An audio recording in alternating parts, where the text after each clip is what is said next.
কুমিল্লা আওয়ামী লীগ নেতা সেনাবাহিনীর হাতে গ্রেপ্তার।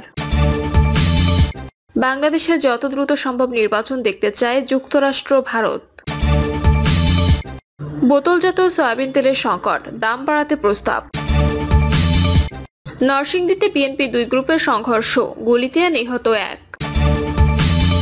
এবং সর্বশেষ জানাবো, অনতিবিলম্বে নির্বাচনের তারিখ ঘোষণা করতে হবে বলছেন জয়নুল আবদিন।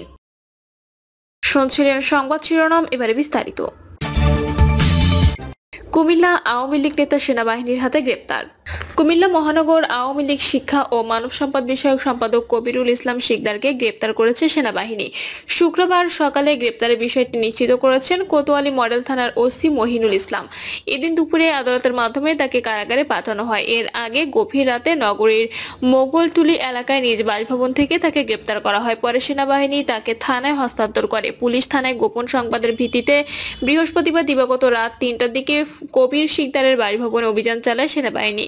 তিনি মহানগর আওয়ামী লীগের একজন প্রভাবশালী নেতা এবং নিষিদ্ধ ঘোষিত কুমিল্লা জেলা ছাত্রলীগের সাবেক সভাপতি। গোয়েন্দা তথ্য অনুযায়ী তিনি আওয়ামী লীগ অনুসারীদের পুনরায় সংগঠিত করার চেষ্টা চালাচ্ছিলেন। তার বিরুদ্ধে কুমিল্লা কোতোয়ালি মডেল থানায় 4টি মামলা রয়েছে। কোতোয়ালি মডেল থানার ওসি মইনুল ইসলাম বলেন, সেনাবাহিনী কবির শিকদারকে গ্রেপ্তারের পর কোতোয়ালি মডেল থানার হস্তান্তর করেছে। তার বিরুদ্ধে 4টি মামলা রয়েছে। তিনি সম্প্রতি আওয়ামী লীগকে সংগঠিত করার প্রতিক্রিয়ায় যুক্ত ছিলেন। তাছাড়া নানা ধরনের নাশকতামূলক কর্মকাণ্ড পরিচালনার জন্য প্রস্তুতি নিচ্ছিলেন বলে গোয়েন্দা তথ্য রয়েছে তার বিরুদ্ধে। বাংলাদেশে যত দ্রুত সম্ভব নির্বাচন দেখতে চায় যুক্তরাষ্ট্র, ভারত। বাংলাদেশে যত দ্রুত সম্ভব গণতন্ত্র ও গণতান্ত্রিক নির্বাচন দেখতে চায় যুক্তরাষ্ট্র ও ভারত বলে মন্তব্য করেছে ভারতের নিযুক্ত মার্কিন রাষ্ট্রদূত এরিক গারসেটি। ভারতীয় সংবাদ মাধ্যম WION-কে দেয়া এক সাক্ষাৎকারে তিনি এ মন্তব্য করেন। এরিক গারসেটি বলেন, গণতন্ত্রই বাংলাদেশের নতুন অধ্যায় খুলে দিতে পারে। এটি অতীতের বিষয় নয়, আমরা একসঙ্গে কি করতে পারি তা নিয়ে ভাবতে হবে। এই প্রথম বাংলাদেশের নির্বাচন নিয়ে কোনো মন্তব্য করলেন মার্কিন রাষ্ট্রদূত। তিনি বলেন, আমরা দুই দেশে শান্তিপূর্ণ গণতান্ত্রিক দক্ষিণ এশিয়া দেখতে চাই। এই নীতিতে একমত ভারত ও যুক্তরাষ্ট্র। আমরা এই নীতির ভাগিদার। এক্ষেত্রে দুই দেশ সমন্বয় করছে। আমরা পরিষ্কার করে বলতে চাই, বাংলাদেশ কিংবা যে কোনো দেশই হোক না কেন ধর্মীয় সংখ্যালঘুদের নির্যাতন করা উচিত না। আমরা মনে করি আমাদের একটি সুযোগ আছে। গত ৩রা ডিসেম্বর বাংলাদেশ সংখ্যালঘুদের নিরাপত্তা দেওয়ার ক্ষেত্রে অন্তর্বর্তী সরকারের কথিত নিষ্ক্রিয়তার অভিযোগের ব্যাপারটি যুক্তরাষ্ট্র কিভাবে দেখছে? ভয়েস অব আমেরিকা বাংলার কারা এ প্রশ্নের জবাবে এক মেইল যুক্তরাষ্ট্রের স্টেট ডিপার্টমেন্টের একজন মুখপাত্র জানান, বাংলাদেশের সব নাগরিকের নিরাপত্তা নিশ্চিত অন্তর্বর্তী সরকারের নেওয়া অব্যাহত পদক্ষেপগুলোকে স্বাগত জানায় যুক্তরাষ্ট্র। তিনি বলেন, আমরা সংখ্যালঘু সম্প্রদায়ের সদস্যদের উপর সহিংসতা ও তাদের প্রতি অসহিঞ্জুতার যে কোনো ঘটনার নিন্দা জানাই এবং বাংলাদেশের নাগরিকদের নিরাপত্তা নিশ্চিত করার জন্য অন্তর্বর্তী সরকারের নিয়ে অব্যাহত পদক্ষেপগুলোকে স্বাগত জানাই। বাংলাদেশের সংখ্যালঘু সম্প্রদায়ের উপর নিপীড়নের যে ঘটনাগুলো ঘটছে সেসব বিষয়ে যুক্তরাষ্ট্রের অবস্থানের ব্যাপারে জানতে চাইলে ইমেইল জানানো হয়। যুক্তরাষ্ট্র ধর্ম বা বিশ্বাসের স্বাধীনতা এবং মত প্রকাশের স্বাধীনতা, শান্তিপূর্ণ সমাবেশ ও সংগঠন মৌলিক স্বাধীনতা হিসেবে সমর্থন করে। আমরা নিয়মিতভাবে বাংলাদেশের অন্তর্বর্তী সরকার সহ আমাদের অংশীদারদের কাছে সেই সমর্থনের কথা জানাই।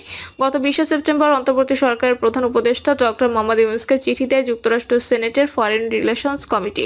তাতে আইন প্রণেতারা দেশের হিন্দু সম্প্রদায়, কক্সবাজারের রোহিঙ্গা শরণার্থী সহ দুর্বল সম্প্রদায়ের উপর হামলার জন্য দায়ী ব্যক্তিদের জবাবদিহিতার আওতায় আনার জন্য দ্রুত পদক্ষেপ নেওয়া এবং কঠোরভাবে আইন প্রয়োগের জন্য অন্তর্বর্তী সরকারের প্রতি আহ্বান জানান। বোতলজাত সয়াবিন তেলের সংকট, দাম বাড়াতে প্রস্তাব। দাম বাড়ানোর 1 মাস পরও বাজারে বোতলজাত সয়াবিন তেলের কৃত্রিম সংকট কাটেনি। এতে ভোগান্তিতে পড়েছে ক্রেতা সাধারণ। তদারকি সংস্থার নজরদারির অভাবে মিল থেকে কৃত্রিম সংকট তৈরি করায় ডিলারের কাছে পর্যাপ্ত তেল নাই। ফলে খুচরা পর্যায়ে সরবরাহের টান পড়েছে। অন্যদিকে জানা গেছে 1 মাসের ব্যবধানে সয়াবিন তেলের দাম আবারও বাড়ানোর পায়তারা চলছে।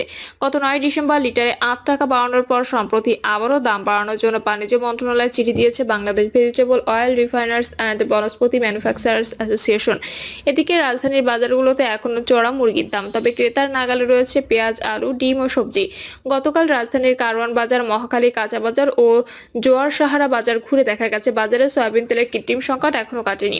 বোতলজাত 5 লিটারের তেল কিছুটা সরবরাহ থাকলেও 1-2 লিটারের বোতলজাত তেল পাওয়া যাচ্ছে না। হাতে গোনা 2-1টি দোকানে পাওয়া গেলেও সরকার নির্ধারিত দামের চেয়ে বেশি দামে বিক্রি করতে দেখা গেছে। এতে বোতলজাত সয়াবিন তেল কিনতে ভোগান্তিতে পড়েছে সাধারণ মানুষ। বাজার সংশ্লিষ্ট ব্যক্তিরা বলছেন, সয়াবিন তেলের দাম লিটারে আরো 11 টাকা বাড়ানোর পায়তারা করছে কোম্পানিগুলো। এই কারণে তারা বাজারে তেলের সরবরাহ কমিয়ে কৃত্রিম সংকট তৈরি করেছে। কারওয়ান বাজারের মেসার্স হাজি স্টোরের বিক্রেতা মোহাম্মদ কামাল গাজী বলেন, কোম্পানিগুলো তেল সরবরাহ বন্ধ রেখেছে। জোরাজুরি করে শুধু একটি কোম্পানি থেকে 5 লিটারের কয়েকটি বোতল আনতে পারছি, তাও আবার আটা ও ময়দা কেনার শর্ত দিয়ে রেখেছে কোম্পানিটি। বাকি কোম্পানিগুলো সয়াবিন তেল সরবরাহ সম্পূর্ণ বন্ধ রেখেছে, কারণে ক্রেতাদের 1 বা 2 লিটারের বোতল দিতে পারছি না। কারওয়ান বাজারের মেসার্স বন্ধু জেনারেল স্টোরের বিক্রেতা বলেন, ডিলাররা আমাদের জানিয়েছে তেলের দাম আবার বাড়ছে, কিছুদিন পর বাজারে নতুন দরে তেল ঢুকবে, তাই তেল সরবরাহ কমানো হয়েছে। জানতে চাইলে কারওয়ান বাজারের মেঘনা গ্রুপের পণ্য ফ্রেশ তেলের ডিলার বিপ্লব চন্দ্র পাল বলেন, কোম্পানি তেলের সরবরাহ কমিয়ে দিয়েছে, যার কারণে আমরা চাহিদা অনুযায়ী তেল পাচ্ছি না, তাই দোকানদারদেরও তেল দেওয়া যাচ্ছে না। বিশ্ববাজারে দাম বেড়ে যাওয়ায় কোম্পানিগুলো নতুন করে দাম বাড়ানোর প্রস্তাব দিয়েছে। আশা করছি নতুন দাম কার্যকর হলে তেলের সরবরাহ বাড়বে। নরসিংদীতে বিএনপি 2 গ্রুপের সংঘর্ষ, গুলিতে নিহত 1। নরসিংদীতে আধিপত্য বিস্তারকে কেন্দ্র করে বিএনপি 2 গ্রুপের মধ্যে সংঘর্ষ ও গোলাগুলির ঘটনা ঘটেছে। এ সময় প্রতিপক্ষের গুলিতে এক ইন্টারনেট ব্যবসায়ী নিহত হয়েছেন।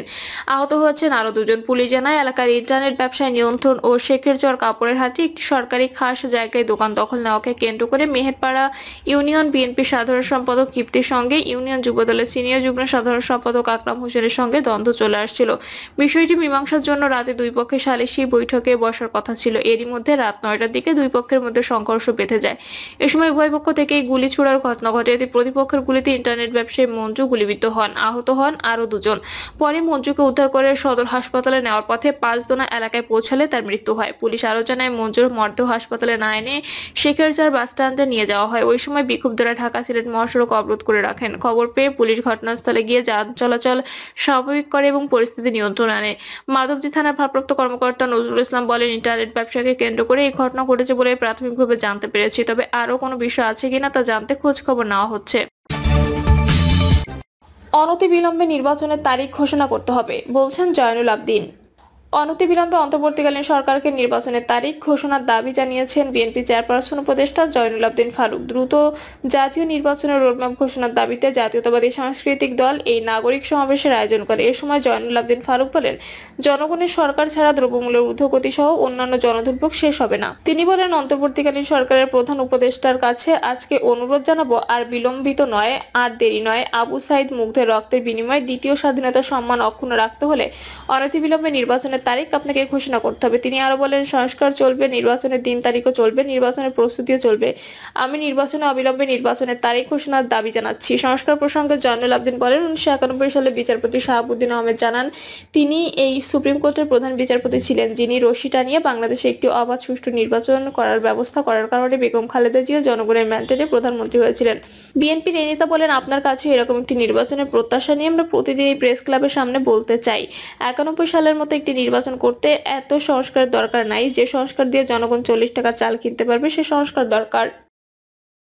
প্রিয় দর্শক, এই ছিল এখনকার সর্বশেষ সংবাদ। আপডেট সব সংবাদ পেতে চ্যানেলটি সাবস্ক্রাইব করে বেল আইকনটি ক্লিক করে রাখুন।